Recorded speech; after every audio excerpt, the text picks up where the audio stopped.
Nagpatotoo ang Bureau of Immigration sa ilang dokumentong may nakapangalang Go Wa Ping. Pero maaga pa raw para matukoy kung ito nga si Mayor Alice Go. Pangalan naman ng alkalde ang nakalagay sa ilang dokumento sa ni-raid na Pogo Hub sa Bamban, Tarlac, gaya ng bill sa kuryente. Saksi si Jonathan Andal. Ako po ay isang Pilipino. Lumaki po ako sa farm. Ilang beses mang iginigiit ni Bamban Tarlac Mayor Alice Go ang pagiging Pilipino, may mga duda pa rin kung sino talaga siya. Ang bagong akusasyon ngayon, siya rin ang Go Wa Ping sa mga dokumentong natanggap ni Senador Win Gatchalian mula sa Bureau of Immigration at Board of Investments para ito sa application ng pamilya ni Go ng Special Investors Resident Visa o SIRV na ibinibigay sa mga baniyagang nais mamuhunan at tumira sa Pilipinas. Nakasaad na dumating si Go Wa Ping sa Pilipinas noong January 12, 2003 sa edad na 13. Ang nakarehistrong nanay si Lin Wenyi o Wenyi Lin.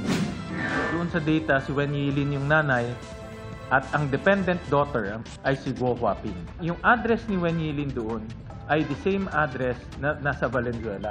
Unang sinabi noon ni Mayor Go na si Wenyi Lin ay partner ng kanyang ama. Pero ang kanya raw biological mother ay ang Pilipinang kasambahay nilang si Amelia Lial.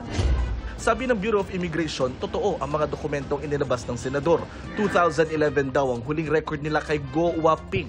Nakansilan na raw noon ang kanyang SIRV. Pinag-aaralan daw ng BI ang ilang travel records at documents patungkol kay Mayor Go. Pero maaga pa raw para sabihin si Go Wa Ping at Mayor Go ay iisa. Ang tinitingnan po natin, hindi lang kasi yung pangalan, pati po yung other details like the photo, and all the other documents that are in the records of PI as well as yung nakuha natin from the Board of Investments. Sa tanggapan naman ng Zun Yuan Technology, operator ng Pogo sa Bamban na sinalakay noong Abril, may ilang dokumentong sinusuri ng PAOK o Presidential Anti-Organized Crime Commission. Gaya ng mga bill sa kuryente mula July hanggang November 2023 na nakapangalan kay Mayor Go at statement of account nitong Pebrero na nakapangalan din kay Mayora. Sinubukan namin kumpirmahin sa Tarelco 2 ang mga electric bill pero wala pa silang sagot. Pati proposal ng pasweldo para sa housekeeping staff mula sa isang manpower agency na may petsang June 20, 2022. Naka-address din kay Go at sa Bauful Land and Development Inc. Nakipag-ugnayan kami sa Arisan Trading and Manpower Services para rito pero hindi pa sila tumutugon. Unang sinabi ni Mayor Go na bago siya tumakbong mayor noong eleksyon 2022, nag-divest o nagbenta na raw siya ng kanyang shares sa Bauful Land, kumpanyang may-ari ng lupa kung nasaan ang sinalakay na Bamban Pogo. Taliwas ito dun sa sinabi niya na nag-divest na siya even before pa siya ang manalo na mayor ng Bamban Tarlac. Kasi once na ikaw ang nagbabayad, siyempre, involved ka sa finances, sa management ng pera ng kumpanya. Malaking ebidensya ito sa isasampa naming kaso. Hindi pa raw nakikita ng kampo ni Go ang mga dokumentong hawak ng PAOK pero pumalag sila sa mga dokumentong ipinakita ni Senador Gatchalian. A Filipino citizen, she is a holder of a Philippine passport and she is a registrant of with a birth certificate. Handa raw silang sumagot sa mga akusasyon sa Mayora, pati sa reklamong inihain sa kanya ng DILG sa Ombudsman. Iimbitahan naman muli ang Mayora sa pagdinig pa rin ng Senado sa susunod na linggo, kaugnay pa rin sa ni-raid na Bamban Pogo. Naglabas naman ng memorandum ang DILG ngayong araw. Paalala ito sa mga LGU na may kapangyarihan silang mag-inspeksyon sa mga nasasakupang negosyo. Matapos sabihin ng Mayor ng Porac, Pampanga na noong Mayo, hindi sila pinapasok sa Lucky South 99 para mag-inspeksyon kaya umalis na lang sila. Illegal na Pogo pala ang naturang pasilidad. Tignan nila even to the barangay level. No? Kung kinakailangan nga, isa-isahin mo na yan eh. At ako rin sumulat dito kay Chief PNP na i-assist ang mga LGU hingil dito. Sabi ng DILG, base sa datos ng PAGCOR, 43 na lang ang mga lisensyadong Pogo sa bansa. Lahat nasa Metro Manila maliban sa isang nasa Kawit, Cavite. Sabi naman ng Labor Department, handa raw silang tulungan ng nasa 20,000 Pinoy sa mga ipasasarang Pogo. Para sa GMA Integrated News, Jonathan Andal, ang inyong saksi. 10,000 pisong pabuyang alok ng MMDA sa sinumang makapagtuturo sa lalaking nagpanggap na traffic enforcer sa Makati City. Saksi si Ian Cruz.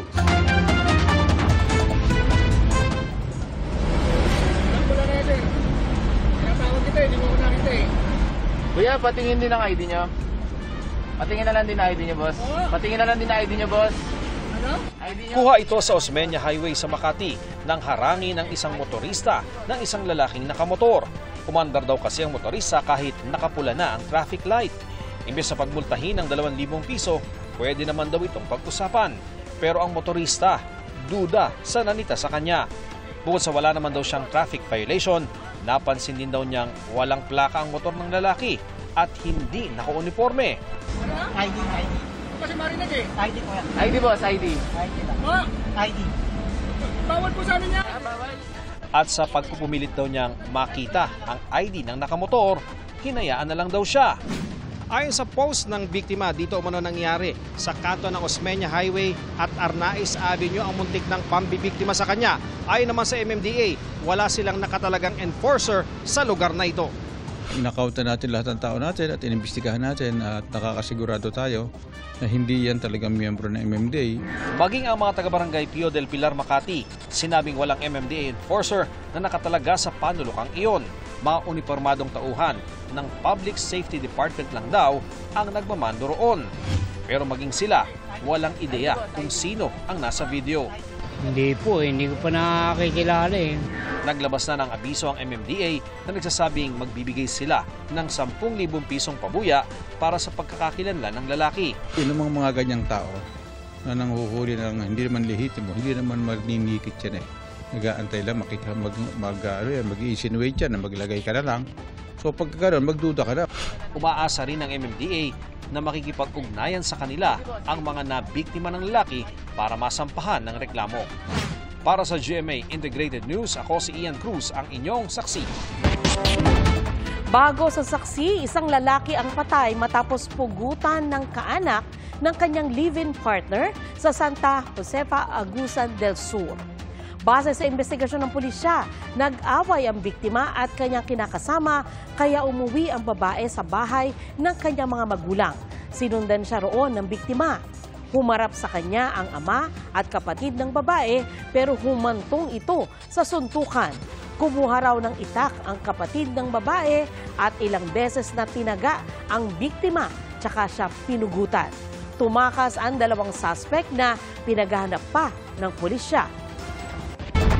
Pwede nang malaman hindi lang ang tsansa ng ulan, kundi pati ang tsansa ng pagtama ng kidlat sa mga babalang inilalabas ng Pag-asa. Saksi, si Maki Pulido. Pasulod pa ang tubig. Tuloy-tuloy ang malakas na agos ng tubig sa kalsadang ito sa Tulunan, Cotabato. Kasunod yan ang pag-apaw ng sapada sa matinding buhos ng ulan kagabi. Pahirapan naman ang pagdaan ng mga sasakyan sa ilang kalsada sa Tibuli, South Cotabato. Isang motorsiklo pang tumagilid at kinailangang itulak para makaabante. Halos araw-araw na raw ang buhos ng ulan sa kanilang lugar, kaya kung hindi madulas ay may sira na ang ilang kalsada. Na-stranded kami sa baha. Ang ilang residente tumulong na rin sa pagtanggal ng mga nakahambalan sa daan at pagmamando sa mga dumaraang sasakyan. Ang mga pag-ulang gaya niyan, mas mapaghahandaan na raw ngayon ayon sa Pag-asa. Pwede na kasing malaman ang tsansa ng ulan sa susunod na 5 araw sa www.pagasa.dost.gov.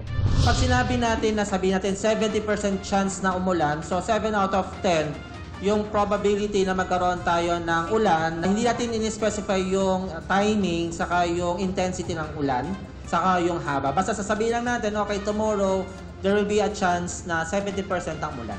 Para hindi ka na manghula kung uulan ba bukas o hindi, magpunta sa website ng Pag-asa.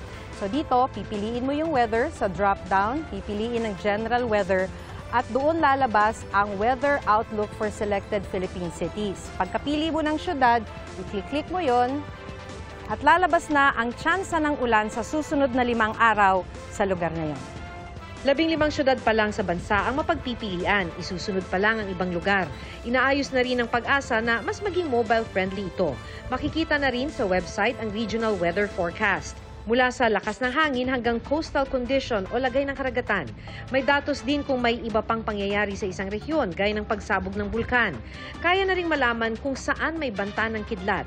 Mag-log on naman sa panahon.gov.ph at i-click ang lightning data.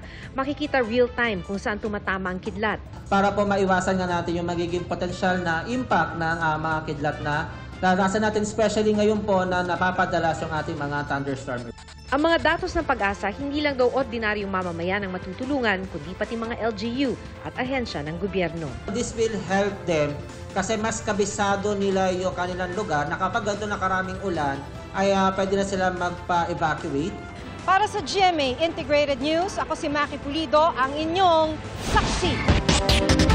3 ang nalunod sa magkahiwalay na insidente sa Lipa City at Nasugbu sa Batangas. 2 sa mga biktima menor de edad. Saksi si Paul Hernandez ng GMA Regional TV, Balitang Southern Tagalog. Hindi na makakabalik pa sa eskwelahan sa susunod na buwan ang 10 taong gulang na lalaki sa Lipa City, Batangas. Nalunod kasi sa ilog ang biktima. Kwento ng kanyang ama, Sabado pa lang ng umaga nagpaalam na ang kanyang anak para maligo. Sabi ko, huwag ka kakong tutuloy doon. At baka ikaw kakoy malunod, gawa na ikaw ay may epileptic. Batay sa investigasyon ng pulisya, may injury sa ulo ang bata kaya't maaring nabagok siya kaya nalunod. May ilang nagsabi doon na yung nga daw, nung magtalunan yung mga bata naliligo doon, sumay daw siya pagtalon. Patay rin sa pagkalunod ang 6 na taong batang lalaki, pati ang kanyang tiyuhin sa bayan ng Nasugbu. Mangingisda sana ang magtiyuhin pero posibleng napadpad sila sa malalim na bahagi ng ilog. Yun po kasing river na yun po yung malalim at saka meron pong agos. Maaari po ito napapunta po doon sila sa tubig at nagdala po sila ng agos. Yung naman pong nakakita sa pangyayari. Magkasunod na natagpuan ang mga labi ng magtiyuhin. Para sa GMA Integrated News, ako si Paul Hernandez ng GMA Regional TV, Balitang Southern Tagalog, ang inyong saksi. Patay ang 62 anyos na babae matapos mabangga ng AUV sa Pamplona, Camarines Sur. Kwento ng anak ng biktima, patawid ng kalsada ang kanyang ina para bumili sana ng isda nang mabangga ng sasakyan na mabilis umano ang takbo. Ayon naman sa pulisya, matapos mabangga ang babae, nawalan pa ng kontrol ang driver kaya bumangga ang sasakyan sa bodega ng mga palay. Sabi pa raw ng driver, hindi niya napansing tumatawid ang babae. Nagkasundo na ang magkabilang panig. Extortion, posibleng motibo sa pagpapasabog sa isang gasolinahan sa Lamitan, Basilan. Gabi ng Martes nang mangyari ang pagsabog, dulot ng improvised explosive device. Isang lalaki ang sugatan. Nangyari ang pagsabog ilang oras matapos ang State of the City report ng alkalde na Abu Sayyaf free na ang lungsod. Pero ayon sa Lamitan City Police Station, pangingikil ang nakikita nilang motibo dahil ayon sa may-ari ng gasolinahan, nakatanggap sila ng extortion letter nung nakaraang buwan. May persons of interest ng iniimbestigahan. Lalaki patay matapos masuffocate habang naglilinis ng septic tank sa Cebu. Ayon sa mga pulis, nahirapang huminga ang 2 lalaking naglinis ng septic tank sa Dumanhog Public Market. Isinugod sila sa ospital, pero dead on arrival ang 28 anyos na biktima. Dagdag ng mga pulis, hindi umano nasunod ang protocol na maglagay ng blower sa septic tank para maalis ang masangsang na amoy. Nangako ang kumpanyang pinagtatrabahuhan ng biktima na sasagutin ang gastos sa pagpapalibing sa kanya, gayon din ang pagpapagamot sa kanyang kasama. 2 sangkot umano sa pagdukot sa isang Chinese national ang naaresto ng pulisya. Pinaghanap ang 5 pang suspect. Saksi si Marisol Abdurrahman, exclusive. Sa CCTV video, makikita ang isang lalaki at isang babae sa loob ng isang fast food sa Barangay Santa Ana, Taguig City. Ayon sa Taguig Police, ang lalaki raw ay 19 anyos sa Chinese national na nakidnap. Bumisita lang daw ito sa kanyang ama dito sa bansa. Mga 5 minutes after nila mag-met, sumakay po sila ng tricycle. Papunta na ron sa Sitio Pulong Candy, Barangay Santa Ana, Taguig City. Ang sumbong daw ng biktima sa mga pulis, dito siya dinala ng babae na kanyang kamit pero nagulat siya nang pagpasok niya sa kwartong to, meron na raw mga lalaking nakaabang. Dito na siya pinusasan at piniringan. kinuha yung kanyang telepono. So, nung madaling araw na yun, nandun siya sa bahay at ligid sa kanyang kalaman na nakipag-negotiate na pala itong mga suspect dun sa kanyang family. Ipinadala pa raw ng mga suspects ang litratong ito sa mga magulang ng biktima kung saan makikita siyang nakagapos at nakatakip ang halos buong mukha. 5 million pesos daw ang hiningin ransom ng mga suspect. And nakipag-negotiate yung magulang doon sa mga suspect na nahuli natin na napababa ito ng almost 1.1 million. Nang maibigay ng kanyang mga magulang ang pera sa isang courier, ibininyahe ang biktima na nakagapos at may piring sa mata bago pinakawalan sa isang lugar sa Rizal. Pagka-report sa Taguig Police, agad ikinasa ang operasyon. Pinuntahan ang bahay na ito na itinuro ng biktima. Dito inabutan ang dalawa sa mga suspect. Na-identify niya as kasama doon sa mga nag-kidnap sa kanya. Na-recover din ang 38 pistol na baril. Tinan sa loob. Siya umuupo sa Yes, ma'am. Siya umuupo sa court. Kapatid ko. No comment po, ma'am. Sa court na lang po kami magsasalita. At large pa rin ang 5 nilang kasama, pero kilala na raw ng mga pulis. Kasama rin po sila sa kidnap o ransom case na isinampa namin kahapon. Para sa GMA Integrated News, Marisol Abduraman, ang inyong saksi. Mga kapuso, sama-sama tayong maging saksi. Mag-subscribe sa GMA Integrated News sa YouTube at para sa mga kapuso abroad, samahan niyo kami sa GMA Pinoy TV at sa www.gmanews.tv.